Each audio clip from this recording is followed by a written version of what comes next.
So after this video, I got hit with requests for just about every human being who fought in the Second World War, but there's one thing you forgot. Not every soldier in the war was a human being.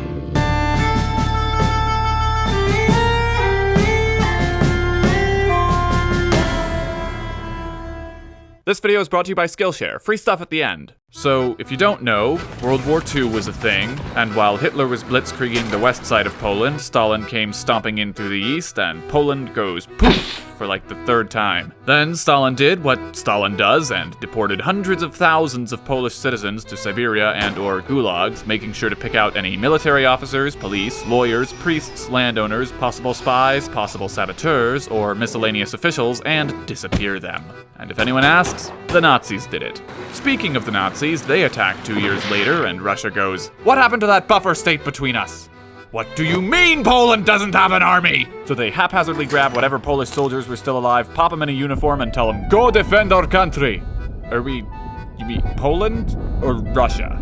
Duh, our country. In a stunning plot twist, Soviet Russia doesn't have enough food rations for them, but unlike Ukraine, they fixed the problem by letting them leave the USSR. As long as they fought in Iran, which was being invaded to secure a supply route to Russia, they were allowed to team up with the Brits instead. It's in Iran that the general's great-niece finds Wojtek alone and orphaned with an unexpected companion and says, "Poor thing, we simply must save him." Well, all right, but just this once. Come along, we'll get you fixed up.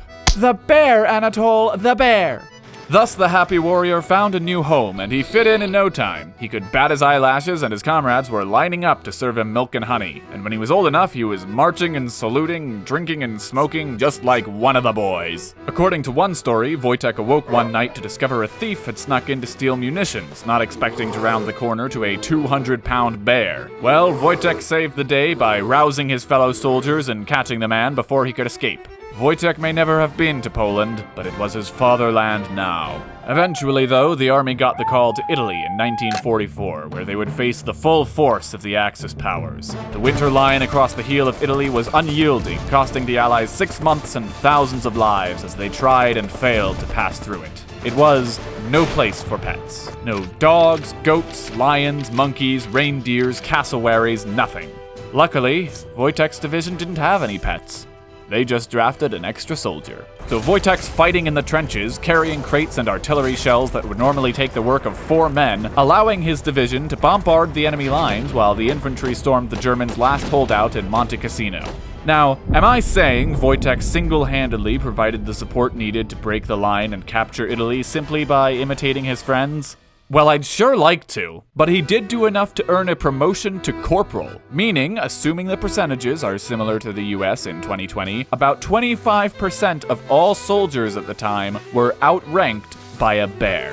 Wojtek would go on to see the end of the war, as Germany was defeated and Europe was liberated and everything was supercalifragilisticexpialidocious. Bit less of a celebration for the Poles, since Poland would be under the thumb of the country that originally put them in gulags for the next 40 years, but woo! Silly bear time! After the war, the members of the Polish armed forces in the east bid their goodbyes and went their separate ways. Menachem Begin led a revolt against British Palestine and went on to become the 6th Prime Minister of Israel. Monte Cooper became a real estate developer in Texas. Julian Busgang enrolled in MIT and published his thesis on his own theorem of stochastic analysis. He's currently 95. As for Wojtek, he was dispatched with his division to an airfield in rural Scotland, where he ended up becoming a bit of a local celebrity. He retired from active duty in 1947, at which point he decided to continue his work in the public eye, occasionally making appearances on the BBC, but living out the rest of his life from his place of work in the Edinburgh Zoo. He never saw Poland with his own eyes, but every once in a while, the men from his division would bring a piece of Poland to him, jumping into his exhibit to give him a hug and a cigarette.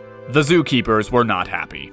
And if you want to know how to, it's Skillshare, they're today's sponsor. I think they're dandy. They're a learning community for pretty much every artistic endeavor under the sun at all skill levels, where you watch videos on your own schedule and then suddenly you start a project and you have the power to make things. It's like magic. I'm trying to get back into drawing. There's a great class by Gabrielle Bricky, and yeah, I'm pretty happy with where I'm at. They're sponsoring another video next month, so I'll be able to show off my progress. So whether you're dabbling in art or launching your career in online video, the first 1,000 people to click the link in the description will get 2 free months of premium membership and get to explore their creativity in a community community of millions of like-minded members.